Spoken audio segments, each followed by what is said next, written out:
अस्सलाम वालेकुम दोस्तों, आज मैं आपके लिए लेके हाज़िर हुई हूँ दिल व दिमाग में खौफ की हलचल मचाती और रगों में खून मुंजमद करती तहरीर अंगेज़ कहानी रहमत। ये बागीचा इस बड़ी सी हवेली के कोने में है। इसके सारे पौधे मेरी नज़रों के सामने परवान चढ़े हैं। मैं इस बात का ख्याल रखता हूँ कि ये हमेशा सरसब्ज़ रहें। बर वक्त पानी देके उन्हें गर्म और खुश्क मौसम में सूखने से रोकता हूँ। मुझे रंग बिरंगी फूल सब्ज़ पत्तों के साथ फलते फूलते देख के बहुत खुशी होती है।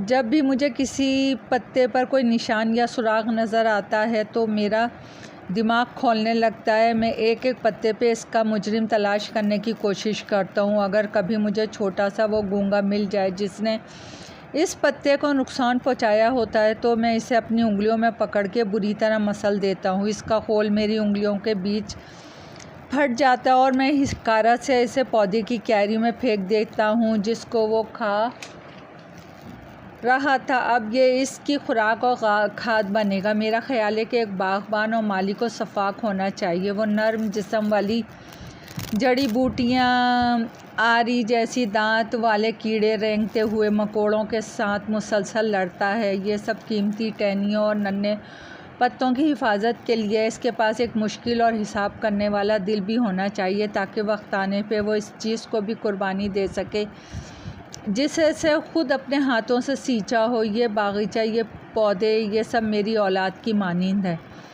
इसी वक्त घर के अंदर टेलीफ़ोन की घंटी बजी। मिसेस नोलान बामुश्किल अपनी आराम कुर्सी से उठी और धीरे धीरे चलती हुई फ़ोन तक पहुंची जो बावर्ची खाने की खुली खिड़की के पास रखा हुआ था। रिसीवर उठा के कान से लगाते हुए बोली, हेलो, मैं मरियम बोल रही हूँ। आपका क्या हाल है? आज तो मौसम बहुत गर्म है। लोहे से सारा बागीचा भी खुश्क हो रहा है। ओ वाकई, ये तो बहुत अच्छा है कि ये सारी मेहनत और ख्वाब नौलान ही का था। इसी तरह कुछ और बातें करने और हाल अहवाल पूछने के बाद मिसेस नौलान ने फ़ोन का रिसीवर वापस क्रेडिल पर रख दिया। मुझे सिर्फ मिसेस नौलान की आवाज़ सुनाई दे रही थी जिसकी वजह से मैं पूरी गुफ्तगू समझने से कासिर था। मुझे अंदाज़ा था कि अब वो पूरी बात बताने के लिए बेताब होंगी और कभी दरवाज़े से बागीचे की तरफ आएंगी। मिस्टर नौलान वाले हादसे के बाद से तो वो ज़हनी और जिस्मानी तौर पे बहुत ज़्यादा परेशान थी। इसलिए इलाके के लोग और जान पहचान वाले इसे फ़ोन करके दिलासा और पुरसा दे रहे थे। रहमत, तुम कहाँ हो? मुझे इसकी पुकार सुनाई दी। यहीं बागीचे में मिसेस नौलान, मैंने पुरसुकून लहजे में जवाब दिया। मिसेस नौलान घर के पहलू से निकली। धूप चमक रही थी। उनकी आवाज़ में एक जोश था। मेरे पास बहुत अच्छी और खुशी की खबर है रहमत। विलेज कमेटी ने मुझे बेहतरीन बागीचे के अवार्ड के लिए नामज़द किया है। ये इनकी मेहरबानी है, लेकिन तुम भी जानते हो कि ये सारी मेहनत नौलान की है। उसने सारे बागीचे को सींचा और संवारा है। जिसने जजों को कायल किया, इसने उनकी एहतियात से देखभाल की है। नौलान इस नामज़दगी का मुस्तहिक था। आज अगर वो ज़िंदा होता तो इसे बहुत फ़ख्र होता, लेकिन बहुत देर हो चुकी है। काश वो इतनी जल्दी ना जाता। मिसेस नौलान और मैं दोनों गैर इरादी तौर पे क्यारियों में इस जगह की तरफ देखने लगे जहाँ मिस्टर नौलान को मुर्दा पाया गया था। मुझे ये देख के खुशगवार हैरत हुई कि वहाँ गुल बकौली का पौधा किस कदर तेज़ी और ख़ूबसूरती से बढ़ रहा था। वो वाज़े तौर पे मिस्टर नौलान के खून से परवान चढ़ रहा है। मेरा ख्याल है कि हमें यहाँ से चलना चाहिए। मिसेस नौलान की आंखों में इस खूनी वाक़ये को याद करके नमी हो रही थी। मैंने अपने कंधों और अबरू को जंबिश देकर अपनी अफसुर्दगी का इजहार किया और उसे सहारा देके घर के अंदर ले आया। मिसेस नौलान ज़िंदगी से बिल्कुल ही नाउम्मीद हो चुकी थी। इनाम की ये नामज़दगी इसके लिए कोई मायने नहीं रखती। तो मैं समझती थी ये सब हमदर्दी के दिनों से हुआ है। इस चीज़ ने इसके दुख को मज़ीद बढ़ा दिया था। इसकी ज़िंदगी में अब किसी भी खुशी की कोई अहमियत बाकी नहीं रह गई थी। जो चीज़ मुझे ख़ास तौर पे परेशान करती है वो ये कि डेलिया और गुलदाउदी के पौधों की ज़्यादातर देखभाल मैं करता था। मिस्टर नौलान तो गुज़िश्ता साल फालिज के हमले के बाद एक तरह से मफलूज होके रह गए थे और उनसे अब ये काम नहीं होता था। उनके इंतकाल के बाद तो खुसूसी तौर पर मैंने उनकी देखभाल की है, इसलिए मैं समझता हूँ कि बेहतरीन बागीचे के लिए नामज़दगी सब मेरे ही बदौलत है। जबकि पौधा सूख जाता है या फल फूल देने के काबिल नहीं रहता तो बागीचे में इसकी जगह बाकी नहीं रहती। इसे अपनी क्यारी एक नए और सरसब्ज़ पौधे के लिए खाली कर देनी चाहिए। इसी तरह इस दुनिया में बूढ़े और कमज़ोर लोगों के लिए कोई जगह नहीं। ये मेरे अपने ख़यालात हैं और मैं इन पर पूरी तरह कारबंद हूँ। वो दोपहर मैंने बागीचे की बाड़ काट छाँट और सफाई सुथराई में सर्फ की। इस वक्त मैं काम से फारिग हो गए। कटाई के दौरान में इस्तेमाल होने वाले दस्ताने उतारने का सोच ही रहा था जब फालिज का शिकार मिस्टर नोलान लंगड़ाते हुए मुझे अपनी तरफ आते हुए दिखाई दिए। वो बाड़ की कटाई पे तनकीद कर रहे थे, हालांकि मैंने इसे पूरी एहतियात से बराबर किया था। मुझे उस पर शदीद गुस्सा आया क्योंकि अब वो तो खुद कैंची और बागबानी के दूसरे औजार संभालने के काबिल ना थे, मगर वो मेरे काम की तारीफ़ करने के बजाय उल्टा इसमें नुक्स निकाल रहा था। यह सिर्फ़ एक दफ़ा नहीं था बल्कि दिन में कई बार ऐसा मौका आता था, इसलिए अब मैंने इसका गुस्सा ठंडा करने का फ़ैसला कर लिया।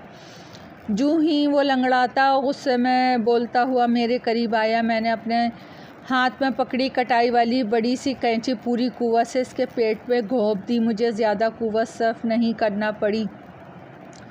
हैरत और खौफ से इसकी आंखें फैल गई। इसके मुंह से कोई चीख भी ना निकल सकी। मैंने इसके पेट में तराज कैंची को ज़ोर से एक तरफ घुमा दिया। मिस्टर नोलान के चेहरे पे शदीद दर्द और तकलीफ़ के आसार नमूदार हुए और वो लड़खड़ा के मुँह के बल ज़मीन पे आ गिरा। इसने अपने आप को बचाने के लिए गैर इरादी तौर पे कैंची को पकड़ा था। ज़मीन पे गिरते ही इसके अपने बोझ तले कैंची इसके जिस्म में पूरी तरह धंसती चली गई। इसका खून आलूद फल दूसरी तरफ से बाहर निकल आया। इसने एक दफ़ा सर उठा के मेरी तरफ देखा। इसके चेहरे पे बेयकीनी की कैफियत थी, आँखों में इल्तिजाती फरियाद थी, लेकिन मैं बिल्कुल बेहिस व हरकत अपनी जगह खड़ा रहा। एक अपाहिज माजूर मफलूज आदमी जो अपने औजार नहीं संभाल सकता, इसे ये सब काम एक माली पे छोड़ देना चाहिए था। ये एक अलमनाक हादसा था। इसने बूढ़ी मिसिस नोलान पर बहुत असर डाला। वो पहले से ज़्यादा कमज़ोर हो गई थी। अब शायद इसी तरह का अंजाम मिसिस नोलान के लिए भी मौजूद था। मैं तस्वर की आँख से ये देखकर पुरजोश हो रहा था कि इसकी कमज़ोर और जर्द कलाइयों के गिर्द खून के सुर्ख रिबन से बन गए थे। यकीनन दुनिया समझती थी कि इसने मिस्टर नोलान के गम में ख़ुदकुशी कर ली है, मगर मुझे ख़तरा था कि इस तरह खून बहने में कुछ ज़्यादा वक्त लग सकता है और गर्मी के मौसम में खुली खिड़कियों की वजह से पड़ोसी इसकी चीखें सुन लेंगे। शायद ये गैर दानिशमंदाना मंसूबा था। अगर वो घर के सहन में चलते फिरते अचानक गिर पड़े। मैं मिसेस नोलान के सर के बारे में सोचने लगा, जिसे मैंने पत्ते पे चिपका गूंगे का खोल अपनी उंगलियों में मसल तोड़ डालता हूँ, तो क्या ऐसा ही एक धचका मिसेस नोलान के लिए भी काफ़ी होगा? मगर इसके लिए सर पर सिर्फ एक ही ज़र्ब लगाना ज़रूरी था, वरना पुलिस को शुबा भी हो सकता था। मैं ऐसा कोई भी खतरा मोल लेने से गुरेज कर रहा था। चंद दिन बाद मिसिस नोलान ने अंडों वाला केक बनाया। इसने बताया, ये बागीचे के इनाम के लिए नामज़दगी की खुशी में बनाया है, लेकिन मैं जानता हूँ था कि अंदर से इसका दिल खुश नहीं है। हम दोनों ही खुश ना थे। वो मिसिस नोलान के लिए रो रही थी और मैं समझा था कि इस बाग के इनाम का हकदार मैं था, जिसने दिन रात मेहनत करके इसको सरसब्ज़ किया था। लेकिन अब यह इनाम इस नाकारा बुढ़िया को मिलने वाला था। बैठ जाओ, मेरे पास बैठ के इस केक का एक लुकमा खा लो। मैं तुम्हें घर ले जाने के लिए भी एक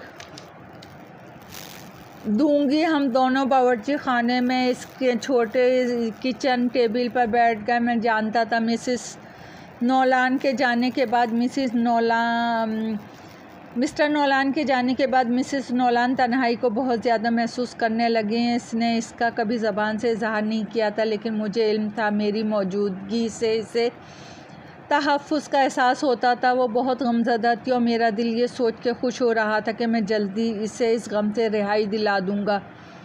क्या तुम चाय नहीं पियोगे रहमत? वो अपनी चाय का घुट भरते हुए सवालिया नज़रों से मेरे सामने पड़े चाय के कप को देखकर पूछने लगी। मैं लजीज़ केक से लुफ्तंदोज़ हो रहा हूँ मिसेस नोलान, मैंने जवाब दिया। लेकिन केक से ज़्यादा मज़े की बात इस बूढ़ी औरत की पेशानी पर पसीने की मोतियों की माला फूटते देखना था। मिसेस नोलान ने अस्तराबी तौर पे अपना एक हाथ अपने दिल पे रख लिया। वो अपने सीने को दबा रही थी। इसे शायद अपने दिल की धड़कन कुछ बेतरतीब महसूस हो रही थी। मैं चुपचाप बैठा इसे देख रहा था। रहमत, मुझे तुम्हारे वजूद बहुत गनीमत लगा है। मैं सोचती हूँ नौरान के बगैर तुम मेरे पास ना होते तो मैं शायद अब तक मर चुकी होती। इसके चेहरे पे गहरी संजीदगी थी। इसकी बात सुन के मैं एक लम्हे के लिए मेरे दिल में खलिश्ती उभरी, मगर जल्दी ही मैंने इसे दबा लिया। मिसेस नोलान के चेहरे पर घबराहट साफ नज़र आ रही थी। वो हाँफने लगी। सहारा लेने के लिए उसने अपना हाथ मेरी तरफ बढ़ाया तो मैंने गैर इरादी तौर पर कुछ पीछे हट गया। इसका हाथ केक वाली प्लेट से टकराया और फर्श पर गिरा। एक छनाके से टूटती हुई चली गई। इसके टुकड़े फर्श पे बिखर गए थे। कुछ अरसे कबल बागीचे के एक कोने में मिस्टर नोलान ने अपनी पसंद का एक खूबसूरत पौधा मैक्सिको से मंगवा के लगवाया था। इसका नाम कफ़े सलब था। ये झालरदार और ख़ूबसूरत रंगों वालों फूलों का पौधा था, मगर जहरीला था। मैंने इसके कच्चे सब्ज़ पत्तों को कूटकर पाउडर सा बना लिया था, जिसे मौका पाके मैंने मिसेस नोलान के चाय के कप में डाल दिया था। वही कप जो इस वक्त मिसेस नोलान के सामने पड़ा था। मिसेस नोलान अपने सीनों को हाथ से दबाते हुए मेज़ पे औंधी हो चुकी थी। एक दफ़ा इसने सर उठा के मेरी तरफ देखा। इसकी दिल की धड़कन धीमी होती चली जा रही थी। इसकी आंखों में चमक मान पड़ती जा रही थी। वहाँ मौत की सफ़ेदी फैल रही थी। जब मैं जेंट की दुकान में दाखिल हुआ तो चंद बच्चों को इसकी मनपसंद टॉफ़ियाँ निकाल के दे रही थी। बच्चे दुकान से निकल गए तो जेंट मेरी तरफ मुतवज्जो हुई। रहमत, कैसे हो तुम? मैं मिसेस नोलान की मौत का बहुत दुख है। बेचारी अपने खाविन को मौत को ज़्यादा दिन बर्दाश्त ना कर सकी और जल्दी इसके पास चली गई। यह बहुत अफसोसनाक और खौफनाक था। मैं नज़रें चुराता हुआ बड़बड़ाया, मैं तुम्हारी क्या मदद कर सकती हूँ? जेंट ने अफसरदा लहजे में पूछा। क्या मैं तुम्हारी दुकान के दरवाजे पर अपना इश्तिहार लगवा सकता हूँ? मैंने पूछा। जेंट ने असबाब में सर हिला दिया। इसकी इजाज़त पाके मैंने इश्तिहार वाला कागज़ निकाला और इसे दुकान के दरवाजे पे लटका दिया। इस पर मेरा नाम और फ़ोन नंबर लिखा हुआ था। मुझे यकीन था जल्दी मुझे इसका मुस्बत जवाब मिल जाएगा, खुसूसन इस वक्त जब मुझे बेहतरीन बागीचे का इनाम भी मिलने वाला था। मैंने लिखा था, क्या आपके बाग को कुछ प्यार और देखभाल की ज़रूरत है? अगर है तो अभी तजुर्बेकार माली के लिए कॉल करें। रहमत आपका मुंतज़िर है। दोस्तों, कहानी पसंद आई हो तो लाइक और सब्सक्राइब कीजिए। आपकी दुआओं की तलबगार।